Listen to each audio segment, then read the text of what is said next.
Warning.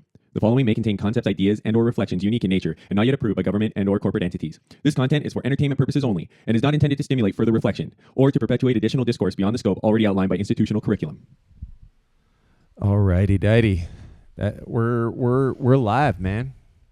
We're alive? Well, that too. Yeah. Okay. Both of them. Okay, we're gonna try something a little bit different today, and I think I figured out though how to capture some better audio. So next time I'll probably have. Right now, be warned, the audio is not great for this. Are we gonna have our intro first or no? No, I think we'll do this first, and then we'll have this dipshit talk, and then we'll. Yeah. This is gonna be really irritating to and then listen to. Is. Well, okay.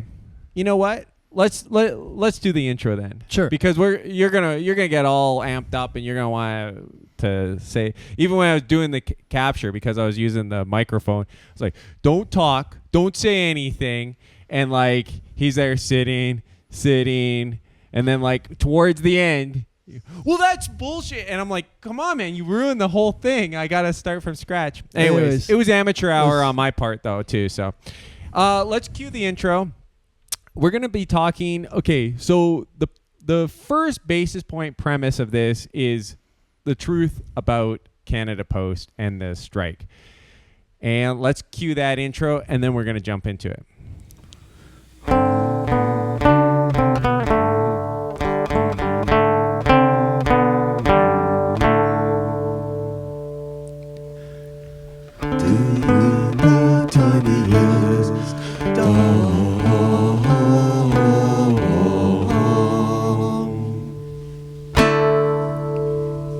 Here we are, dude. Okay, so we're ready. I think what you could also say, you could say the truth about privatization. Yeah. Well, yeah, sure. But in this case, I think we're going to focus. Let's just focus our attention specifically on this, because Sure. I think that'll fill this video, and then something else comes up. I mean, this is Brian Mulroney's son. If you're Canadian, you probably know. If not, he's some pinhead son of a prime minister. Silver spoon in his mouth, up his ass, doubt. everywhere else. Right. And so he's going to weigh in from his great breadth of experience. Right. And so let's just listen to what he has to say here. Okay. Welcome back to the Ben Mulroney Show. You know that I stand firmly behind entrepreneurs in this country. I think they've built this country. They build the jobs in this country. They build the businesses in this country. They pay the taxes in this country. They build communities in this country. Oh, yeah. Well, just a sec. Let's just break first off this one thing down. Okay, so They did a lot of building, according to him. I'm kind of confused, because maybe his definition of entrepreneur and mine is a little bit different. Well, you know the French. It's a French word, isn't it? Yes, it is a French word. Okay. Could I finish my sentence? Sure. I believe that in Canada, that the vast majority of taxes, which he referred to, something that most people are familiar with, actually come from payroll tax, which is Right. from employees, not from the entrepreneurs.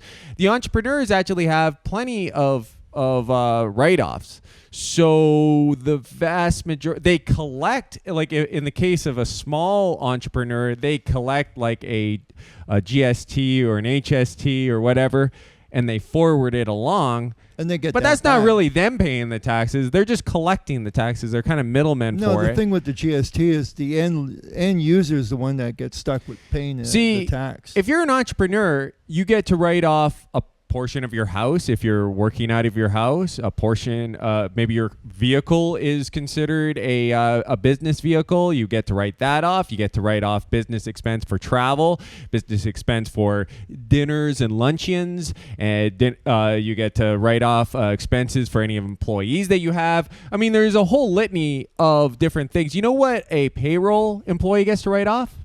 Jack shit. Absolutely nothing.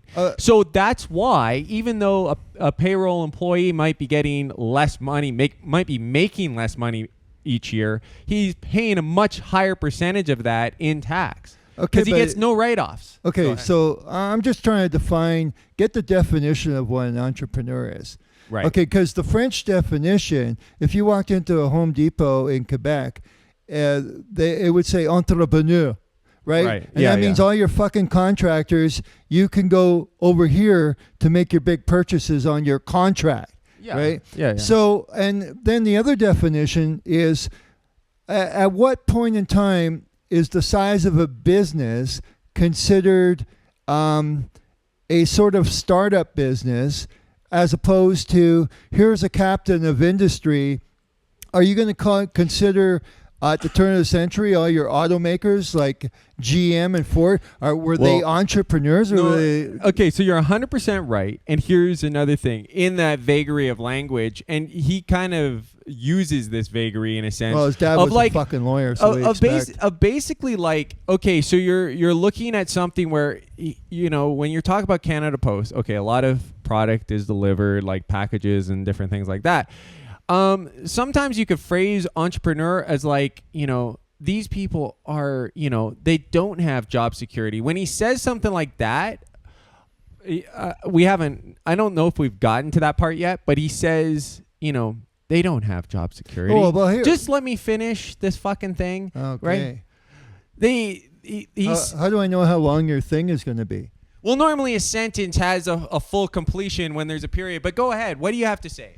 Well, I was going to just say that when this COVID lockdown and people were getting what they call, what was that? The government was cutting them checks. And you remember what the name of it was? You're on your own, man. You start a sentence, whatever you finish these checks were, restaurant... I think they were SERB checks, like SERB. That's what they were calling them. Okay. Well, whatever they were you calling asked. it. Okay, so SERB, which is, that's an acronym of some kind. But stimulus, there you go. Stimulus checks given to the so-called entrepreneurs. Now, we suspect that some of these restaurant owners were given something like $5,000 worth of stimulus check, whereas the poor little pissant waitress or server or bartender was probably just getting a pittance of that. So this is the way people are treated as a so-called business owner employing people, the pillars of society. Yes.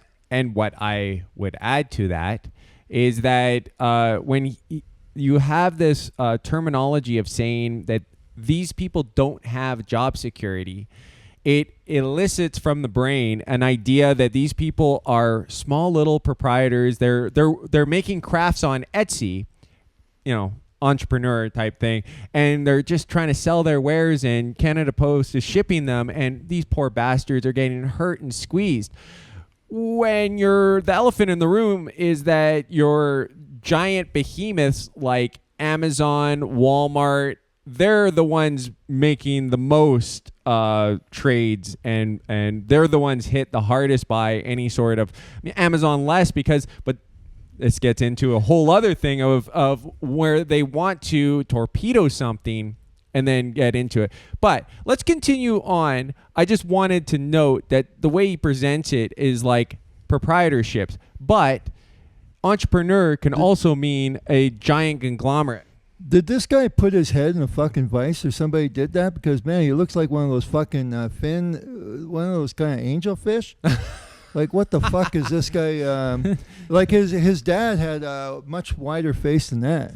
Okay, anyways, let's hear the dipshit. And before the last Canada Post strike that saw Canada Post workers try to get job security on the backs of those entrepreneurs. fuckers. I mean, out of all the things that a person could do, the fact that they wanted job security. Let's hear what LT has to say. Oh, just like the backs of entrepreneurs. No. Here. Let's. This is a colorful language from definitely a lawyer's son. Yeah. The backs. I'm sorry. The backs. Are we now saying like the De Beers mining company?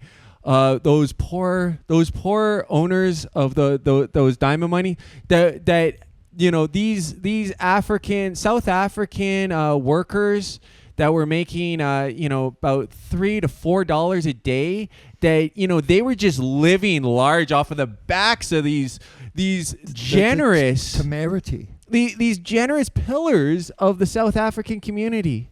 Yeah. I mean, the audacity of these black South Africans to be just and not having the temerity to not give their due respect. The fact that, you know, they're getting a small fistful of rice and grain off of the backs of the generosity of the De Beers Company. Well, not to talk too much about South Africa, but yes, I mean, I think the whole South African economy should be there to serve De Beers. I mean, that's obvious. I mean, if people don't appreciate diamonds, well, I don't know what to say. Anyways, let's continue on because it's gonna be a nightmare for me to edit when it. I begged them on this radio station, do not do this. All your problems that you have today will still exist after the holidays. Did he get down on their knees and suck the dick of every Canada Post employee when he said that he begged them? No, I'm just wondering what kind of begging he's referring to. I think he's been on his knees to corporate elites much more than he's been on to the workers. He doesn't serving. He doesn't look like the begging type. No, he sure as shit don't. And it's kind of audacious for a prick that has had a soft life his entire life to say that he was begging to some blue-collar workers. Can I just say a little something about the history of Canada Post? Because Canada Post admits itself that even just 20 years ago, 30 years ago, their amount of the volume of letters to individual homes, whether they're delivering hydro bills, electric bills, or whatever the hell it would be, that was the bulk of their business. So right off the bat, this fucking liar is misrepresenting the inception of Canada Post, which was there to serve the public. Yeah. Into the farthest reaches of Canada, which includes some pretty far-flung places. Yeah, like some of which I would say maybe they could have, cut the cord on. Yeah, but I mean, let's just say if you had like a public works that was working on like road repair, right? And they go, we're not making any money. Well, yeah, because you're there as a part of the government providing like the service. That's why the taxes are collected, so that you have these infrastructures in for place. The public it's good. Not there to make money. So right. And then you can have these corporate pricks who come in and go, well, look at the public works here in London, Ontario. They're not making a profit. Yeah, but they are fixing the roads. Yeah, but we could do it better. Right. Well, could you? Well, yeah, we could. Will cheaper? It cost less? And this is something that you don't get a follow up on. No. But let's just finish this off, and we'll just taking advantage of these entrepreneurs who have no job security, who depend on the holidays to get them through the leaner months of the year. They did not listen to me. They lost me as an ally, and I realized at that point they're going to do this again. And sure enough, they're back on strike. An ally? Okay, like he was ever an ally? Yeah, with friends like that was who needs enemies. Right. Here's the thing, though.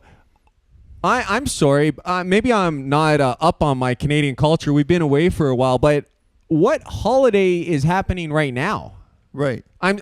He said he warned them. He warned them that they would lose him as an ally. As the son of an ex-prime minister of Canada, for God's sake. If they ruined the holidays, for these poor entrepreneurs, and now they're at it again. Well, it's not a holiday. So I'm just trying to figure out, like, what is the appropriate time to go on strike for someone? When it's convenient. Like, it's kind of like if the garbage haulers, they go, we're going on strike, we're paid shit, blah, blah, blah, blah, right?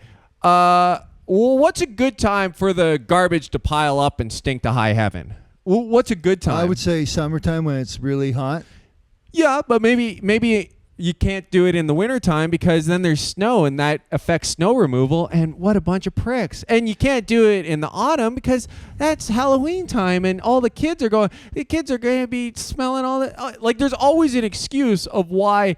It's like, yes, that's the point of going on strike. It is supposed to be uncomfortable it's supposed to basically draw a line in the sand going, hey, here's what we're complaining about. And then people go, okay, I agree with that. I disagree with that. I mean, as it is, I'm pretty sure the starting wage in Canada Post is like $19.86, which is or about something. $2 above minimum wage now. Okay, so here's, we're not talking and about let's living high on the hog here. Let's just do the exchange rate, because I'm pretty sure it works out to about $16 US. Maybe $15.50 or something, right? So just so Americans kind of have an idea. It's probably more like 14, but yeah, okay. Yeah, but like it's not a crazy high starting wage. No. Right? And the way that it's also structured, because there's all these other things, if you become a full-time employee, you're going to have a hell of a lot of pullback from the unions, from all these other. They've been without a contract for a long, long time. I think it was 2019. So 2019. So when people are, years. this is another thing. The unions don't represent the workers properly. No. So then they've been bought off or something. Oh yeah. So then you go, okay, so you've got like 6 years. So 6 years without a contract. Right. When are we supposed to be going on strike here? Right. And they make it seem like, time? oh, they're going on strike again. Yeah, because there was never a deal. There was never a deal struck. And can I mention one thing else? Go ahead. In many cases, like, they're trying to make it seem like this was all about give me more fucking money and I'll be happy. And it was not about that. It's about the workload, the ever-increasing workload that's placed upon Canadian postal workers. Now, not everybody is got the same workload, but definitely people in the major cities do. Yes. Like, it's horrendous. No. It's like the old school days of guys getting out early is basically it. There are people that do it, but like there's some of these guys that get out early are like, they're crazy. Like they are. Well, I mean, I did it myself, where sometimes I'm like jogging. If I want to like get out early and I've got something I'm going on, I'm like basically jogging with 30 pounds or whatever of mail. But it's like it's a frantic pace. For in most cases, there are still some, but like all of these gravy routes are always under threat of being squeezed out. Now, so the old school days of Canada Post are kind of gone. Let's just finish this off, and then we have a story, and we have two guests from the private sector. We got sector, Rachel Maddow entrepreneurs lookalike here from the private sector who've said no more. We are going to create a solution for entrepreneurs across this country where they do not have to depend on Canada Post ever again. Now, what the fuck are you talking about? Are you talking about a private delivery service? Because those exist. Yeah, you want to call UPS up and deliver your goods? Go ahead. Pay like 3 or 4 or 5 times what Canada Post is offering businesses. Yeah, I'm confused on this quote unquote solution, because you're reinventing the wheel here. You got FedEx, you got UPS. What the hell are you talking about? Well, you know why they want Canada Post. Amazon's delivering their own packages. This is another Canada Post gives businesses such a sweet deal that individuals who are trying to ship a package where they're going to take a tape measure and measure it down to the fraction of a 16th of an inch, and then they charge it by weight. And private businesses, they get a sweet deal from Canada Post. Now, what we see happening is Canada Post is going to be sold off and privatized. Oh, yeah. This little prick here is giving every fucking reason why. Well, and with privatization, you were bringing this up. His dear old daddy, when he was prime minister, he was a privatization king. Right. And he privatized many crown corporations. If you're not familiar, that's a publicly owned corporation in Canada. It'd be like a state or federal owned. So in 1984, the government of Canada held 61 crown corporations. Under Mulroney, it sold off 23 of them, including Air Canada, which was privatized in 1989. Although a section of it, the other one that I think is really big is Petro Canada. Oh yeah, you can't have a private oil company that's competing with huge other companies, multinational like BP or ExxonMobil. I mean, you can't have, when you're an oil-rich nation, you can't have like just one oil company. But I'm just kind of curious though. What was the rationale behind selling Petro-Canada? Were the gas pump attendants, were they asking too much? They were asking for what, like 15 cents above minimum wage or something? Yeah, I don't know. And it was gonna bankrupt the oil company, so they decided to, oh, thank God there's an oil company out there that wants to buy this shit endeavor of just oil. Right. Because now, we know that's a this. hard money-making Think endeavor. about this, you guys out there. Anybody that's got a brain. Why would a private company want to buy a public utility or corporation? I got an answer. Well, what do you think? To make fucking money. To make money. So you're going to take a cash cow that is going into the public treasury, and now you're not going to have that because you sold the fucking thing off. Hey, I got a question for you. Who do you think manages a company, whether it is public or private? CEO. And do you think there's a demarcation zone between a public CEO or a private CEO? Well, it seems to be a little on the gray side. Yeah, because they're one and the same. I mean, right. No, as far as I could see, there is no separation between upper management and like your so basically, here's the craziest thing, right? If Canada Post gets privatized, okay, all your management will stay the same, right? For the most part, all of your employees will stay the same. Oh, I got this one thing to say. So just a sec. So I'm kind of confused. Okay, so they stay the same and they stay the same.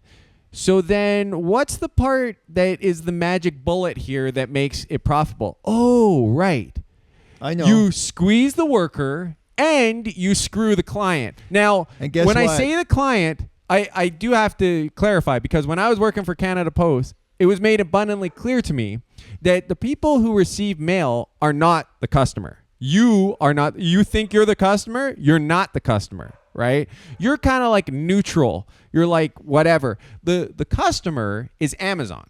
The customer is Canadian Tire. The customer are the big companies that they do deals with. You, Canadian citizen receiving shit, you're nothing. Hey, you're not the client. I got to add anyways, this because this was really amazing when I found out about this. A place like Montreal gets a hell of a lot of snow. And guess what? The managers at Canada Post thought. They thought we could save a shit ton of money if we don't change the tires to winter tires for all these trucks, all these delivery postal trucks. I remember when I was first getting hired, the guy said oh yeah, and by the way, normally in Canada, there's you have to have winter tires at a certain time, but it's okay because we've got a deal with the federal government that we don't have to abide by that rule. Though it was like a bonus, like, oh yay, glad I'm fucking riding on bald summer tires when I'm trying to deliver in the snow. Why would that be an incentive for me? Right. Man, the amount of times that I got stuck, and here's another thing: the amount of times the transmission. There was one where parking on the fucking road, and the fucking truck just pulled out of gear. Well, why would a truck have such a worn out transmission that after 180,000 kilometers on the odometer, it just falls out of gear? Because people are going drive neutral. Because they get stuck every fucking time they get locked in because there's no fucking studs on the tires. So you could have these brand new vehicles purchased by Canada Post and their transmission are burning out because the drivers are trying to rock themselves out of an ice patch. in a parallel park position. And so how many times would the employees bring this up? All the fucking time. Complaints made, blah, blah, blah, blah, blah. And they specifically ignored it. Now, why would you ignore something that is basically hurting your own bottom line? It's not like, oh, well, that's just something good for the employees, right? It's like, no, this is just a logical thing. You invest in fucking winter tires and you save your transmission. You have longer life on your fleet. You're saving time with the delivery because people aren't getting stuck in the snow all the fucking time. And you're also decreasing stress and burnout and all this other stuff. Right. It's like, it's such a logical conclusion. The workers know it. It's not like you need like an upper management, like genius being like, well, I'm seeing all the codes. I see all these. I see in mathematical algorithms, I can see that if we put some snow tires on the trucks in the winter, it could make things more efficient.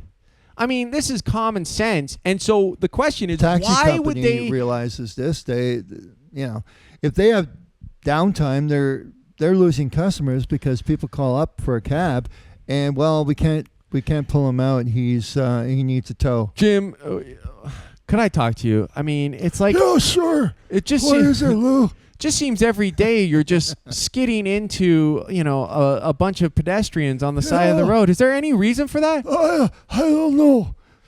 It's just you haven't put any treads on those tires in 5 years. The point is, though, this is selling off cash cows that could be viable. Yeah. And even if they're not viable, they serve a public good. And not just there for the so-called entrepreneurs. Oh. Now, I think I've said this before, but I will reiterate to make sure that everybody out there understands this. Canada Post was in, and this is also true for the USPS as well. Oh, yeah. This is the identical formula for the USPS. Exactly, right? Preach it. Okay. They were in a position where online retail was skyrocketing, right? And they had the option to just be like, hey, we'll just deliver the parcels, right? Pretty simple. You get paid. People are happy. They're receiving what they ordered, what they want, right? So these two entities, USPS and Canada Post, said, how about we say fuck the parcels and fuck the people receiving them, and how about we just focus on flyers that nobody really fucking wants, and everything, our future security as a delivery service is going to be centered around junk mail. Wow. Right? The same junk mail that has been delivered for almost 100 years, which previously was what kids did because there was no fucking money in it. I remember when I was about 7 years old, I delivered some flyers, and I made a little bit of money. And this is what these dumb fucking pricks are like, everything, forget everything. We don't need to concentrate on parcels or anything like this, right? It's just, I have just a quick story. I remember that there was a one worker who like tossed a bunch of flyers and didn't deliver them, right? Automatically fired, right? Another guy, he ended up like misdelivering and losing like 10 packages. He just got like a little citation like written up. The packages could have been worth maybe thousands of dollars. They didn't give a fucking flying shit. It was just a mistake, right? So, like, imagine this. A lot of people that aren't familiar with the way that the delivery service is going right now don't know that they don't give a flying fuck about delivering your actual package. The thing that you want, they don't care about. They care about cramming full. Just cramming to the top your fucking mailbox with a bunch. So when you go away for like a week and we've got just this big fucking giant thing, and they would ride the people so much that they would be like, if you miss you have to make sure all the flyers go into the mailbox, and if you miss it, you have to hold all the mail, right? So like for me, I'd be like, fuck that. I'm prioritizing like actual mail, right? And if it's starting to get full, I'm not going to keep on cramming. But the thing is management is telling people, no, if they catch you doing that, you got to cram it full of a bunch of Wendy's flyers and a bunch of fucking IKEA magazines and all this other shit.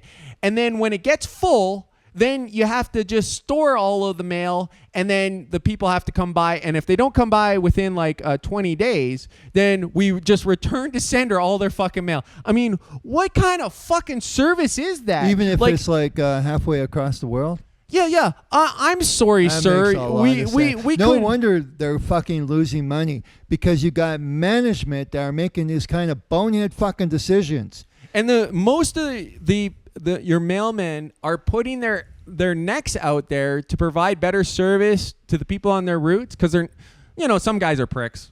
I've seen them, but every place has that. But there's a lot of people that are more concerned about More dedicated. giving decent service that they would want Right. to the people in their route, because they have the same route year after year after year. It's good to have a good rapport with people, and yeah, so they're bending the rules to accommodate. But this is not management telling them to do this shit. They're taking it on themselves to provide better service. But what we're told to do, or what the delivery agents are told to do, is basically all centered around the big corporations. Oh, yeah. And they definitely are basically sabotaging this entity Service. so that they can privatize it, Right. and then they could maybe have like a bit of a monopoly maybe on the delivery service to people. And by the way, I mean, you could look at Britain that privatized its train service,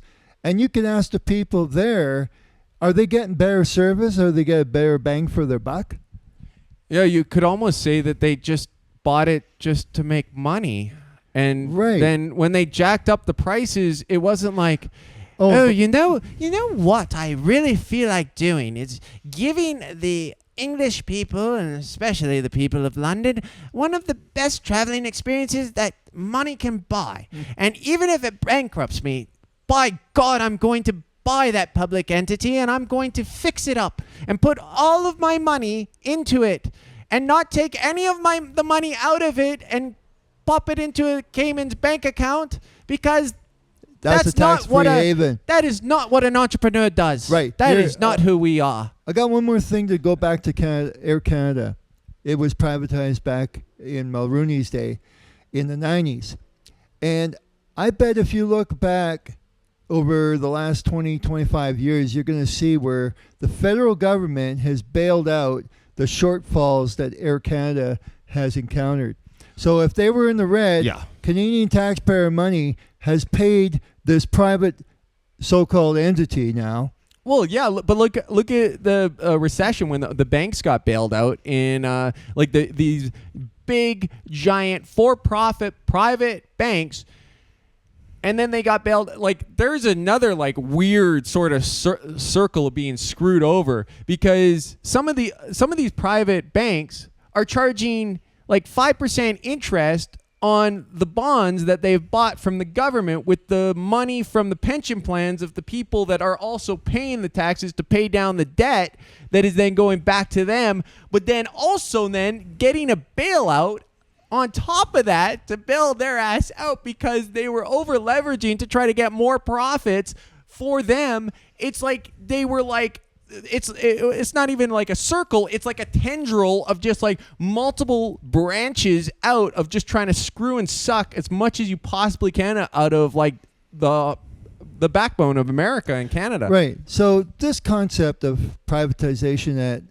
the private so-called entrepreneur can do something better than what suits and fits the public interest, is a crock of shit. And that's why we're doing this video, because we're pushing back on, not because we identify so much with the Canadian worker or the U.S. worker or any other worker out there, but we feel that they have really no voice in this. There's nobody representing them. No, they're mainstream. misrepresented, and a lot of times they basically they're being strawmanned in a sense by their own unions. Oh, yeah. being like, oh, this is what matters, and it's like, no, that's not what matters to us. We don't give a shit about that, and so yeah, How many they're basically millions getting did we kind of calculate with 55,000 workers that Canada Post, the union, collects that you never actually fucking see? It's something like $4 or $5 million. I'm not sure if it's a year or if it's per month or per paycheck, but it's an enormous amount of money that over the past 20 years, how much has this fucking union collected? And how much is it given out back to its workers? Yeah. How about legal fees? Legal representatives, you can't get some king shit fucking law firm to represent 55,000 workers? No, easily. My God. No, easily. But it's like a completely corrupt system, Right. with a lot of the people that are at the very top that are actually negotiating have never actually been employees, really. No. They've always been on the skirting this, and typically the laziest pieces of shit will get into like the union. No offense to some of the people. 'Cause It's there's some surprising that decent Canada people still in it, has a but- so-called corporatocracy. You would think most of that was basically sucked out in NAFTA. But Yeah. surprisingly Yeah. enough, it's still there in some remnants, and the hierarchy is doing everything it can to prop it up. Yeah. Whether it's bringing in foreign workers to work at slave wages or whatever. Right. And I do think that you have the biggest point that I think we should wrap up. So like the biggest point that I want to make, especially for Canada Post, just in that specific case, and it does apply to a lot of other cases, but in this case, this is what we're talking about. And the fact that any incompetence that exists, not all forms of it, but as far as the macro, as far as like the incompetent pieces of shit that work for Canada Post are basically kind of a drop in the bucket as far as the whole system goes when we're talking about the workers, right? Right. But as far as the You whole, know who you are. Yeah, as far as the whole mechanism in general, most of what is incompetent is things that are coming from upper management that are being shoehorned in to what your daily task is going to look like, right? So the worker is basically having a character assassination done on them as the face, as the people that are actually dealing with, the customers, who I would consider the customers, who the corporation doesn't consider the customer. But to me, Canadian Tire can go fuck itself. I don't really give a shit whether they get their flyer out or not. I think it's more important that the Canadian citizen, who's really supposed to be there to serve them. That's the original point of it. That they get their property tax bill. They get their property tax bill. They get their court summons for. They get their alimony payment notice. Child support, calling them again. And these things are important notices that I think is really important for the. But there's something that's clear, and most Canada Post employees know it, that we could deliver, or they could deliver most packages, like the vast majority of packages. And they've got the flat screen TVs they're fucking delivering. The way that they have, they're not supposed to be lifting more than the way that so the many infrastructure of these like Canada Post is set up for delivery way more efficiently than some of the other companies, because they have the infrastructure before of basically delivering to every door, right? Delivering letters to every door. This is what they had already set up for 100 years, right? Well, especially on international deliveries too. And usually they got a post office right by the airport. Exactly. And also remote areas, right? You don't have a UPS necessarily in like Nunavut or somewhere in the Northwest Territories, but you do have mail delivery service, because this is like the idea. So they have all of this integrated system where they could deliver to any person anywhere in Canada, right? So they were set up for delivering parcels, and the right? postal code worked out pretty efficiently as well. And for the courier companies, they were built more on like delivering sporadically around the city, not like, you know, just having like a 2-block area where they're delivering to.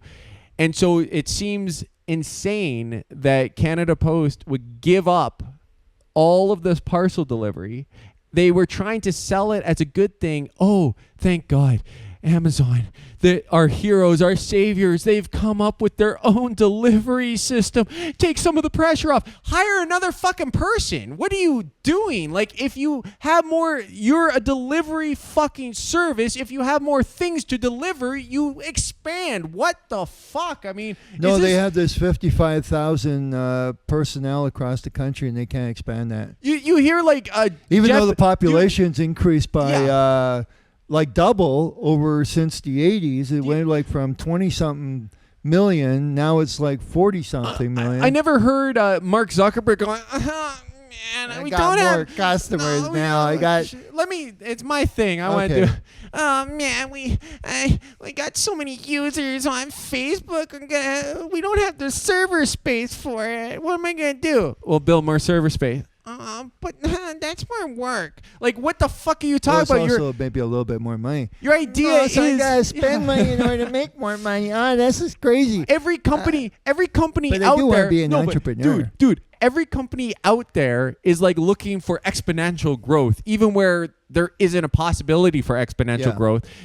These Canada Post and USPS, because I talked to a postal worker in USPS, and he's like, "Oh yeah, thank God Amazon took some of the parcels because it was getting hectic."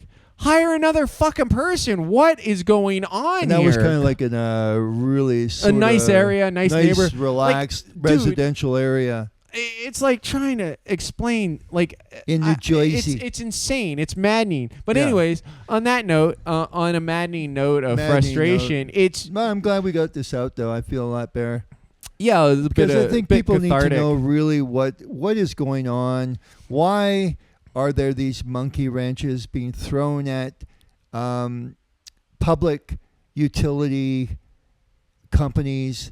Well, it's to destroy them so that private profiteers can come in, collect it. If you think that private does it better, you're being gaslit. I'm sorry, but there's basically no other way to describe it. You're basically being led down a fucking dead end. Yeah, it's the difference between taking the bus and taking the cab. Well, in Managua, it's still a significant difference, even though we take a cab, it'll probably cost us about $5. I thought that the big tall ships, most of the tall ships that England built, that Spain built, that Portugal built, were all commissioned by the monarch. Right. So what is that? Is that not? I thought that was a public thing. You mean the thing? Well, what about trebuchets? Wouldn't the king be the guy going, "Hey, I wanna fuck this other guy up. I wanna fuck his castle up. Like Rome, I want you to build a like trebuchet." These private entrepreneurs that they were incorporating to building bridges so they could cross the Rubicon. All right, Julius. All right, Julius fucking Caesar. It's public cost you, public servant retard. I got Romans Are Us Business Inc. And we're gonna show you how it's really done, how you can really fuck up the shit of these Celts. Right. No, I mean it's ridiculous. So eventually, people are gonna have to like wake up and go. We're already living in basically an oligarch where it's an oligarchy, a monopolistic oligarch. A consortium of a handful of individuals who've got their greasy little fingers in basically every pie that is warm, and they just want more. They just want more of it until they got it all. And so, to me, I am never going to be for the privatization of Canada Post, especially. Just on one last note, I was kind of thinking about, if I took Manhattan Island and everything has got blocks on it, if I could just privatize, convince New Yorkers that all they got to do is like there'd be this little like device in their a little app in their smartphone. And every time they hop on my sidewalk, it'd only be about a nickel to start, maybe 10 cents. Okay. And then they leave that block, and I would guarantee It'd be clean. the city of New York Yeah. that I would fix and repair, and if there was any snow removal, You'd have a work camp for all the bums. They'd be I would shipped. import them. They'd be shipped to like. It would be the cheapest labor on the planet. They'd be shipped to like a Nebraska field or something where they could So work keep it off. that in mind. That's my little pet project that I'm going to No, present. okay. I actually want one to finish with one more Sure. little addition. Okay. Let's not forget the origins of mail delivery, right? It comes from a part of the army, because there was a time when correspondence, when it was all you could do is take a guy, put him on a horse with a message. It was incredibly critical that this guy fucking got through and got the message through, especially if it was two generals communicating, right? So there was a time when this was like royal insignia or something like that. Yeah, so this was not some bullshit position. This was like actually a pretty important position in the army, right? So a part of me kind of thinks, so if we're talking about something that used to be, and I don't even think you have to go that far back, because I think even like in the 1940s, there was still a lot of military guys that were, once times of peace happened, they basically started working for Canada Post as like, and their uniform kind of looked a little bit more military back then. I don't know. I never looked. They had into like it. kind of like, anyways. Oh yeah. Doesn't matter. Point is, point I'm making is that, so when we're talking about privatizing Canada Post, especially if you think that it was once a part of the military, well then what would be next? We're going to privatize the actual military? All the those actual corporate out this are going, yeah. Private armies. Yeah, well, China with all the billions in surplus from basically 3 decades of trade surplus with the U.S. probably could do it better than Canada could. Yeah, we could just have our own, and much more cheaper. Yeah, so I think maybe we could just, why does Canada need to have their own public army when China's private corporation, maybe Huawei military division, could just basically take over and provide military service much more efficiently? And when you say shoot on sight, they have no qualm to them. It's just about efficiency. It's a corporate structure, corporate policies. Right. I mean, you almost go down another fucking rabbit hole of talking about the fact that once you have a corporation, nothing that's in the charter of your rights and freedoms and the Constitution and any of that really is applicable inside of the corporate structure. That's why you can articles of the company. Right, you can force someone to sign an NDA or sign a terms of agreement for a corporation that go against you. You don't have a freedom of expression anymore. Well, it's not you don't have that there isn't too many whistleblowers out there, because they have to sign these things with reprisal if you break your agreement. Seemingly pretty serious, because you don't see that many whistleblowers. Oh, there is that one dead Indian guy. He was a bit of a whistleblower. Oh? Yeah. He was young, and then he was like, oh, AI is kind of like immoral, and then he just decided to just die. I don't know why. It's a bleak future he was looking at. It's weird how that happens sometimes, how people just decide to just fucking Suicide die themselves. when they work for a corporation, and then they find something out about it that is maybe borderline illegal or immoral. Anyways, little food for thought. Yeah. Later, guys.